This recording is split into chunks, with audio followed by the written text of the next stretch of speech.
So gang, this is like the third video in a series.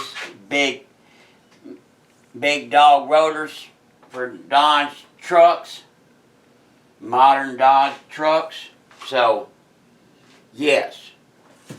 So, if we run us a great big old 15 1/4 inch rotor, like a 5500, then you're going to have to run 20-inch wheels. You know, my 3500 out there, it comes with 17-inch wheels, which allows you to run this 14-inch rotor.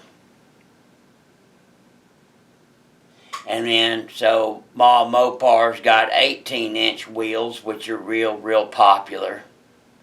And then it jumps to the 20-inch wheels. And there's an awful lot of 20-inch wheels. It's become real popular.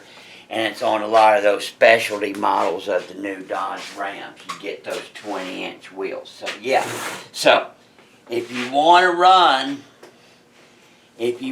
run my big rotor kit on your Dodge, and a lot of you have them as factory, you're going to need to run some 20-inch wheels.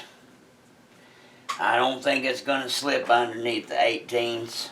Can't do it. So, Ma Mopar uses those 17s, 18s, and 20s. So, obviously, those 4500s and 5500s, they use a 19.5-inch wheel. They use a 19.5-inch wheel. So, that's how they get by with running this big of a rotor, a 15 1/4-inch rotor. There you go, my friends.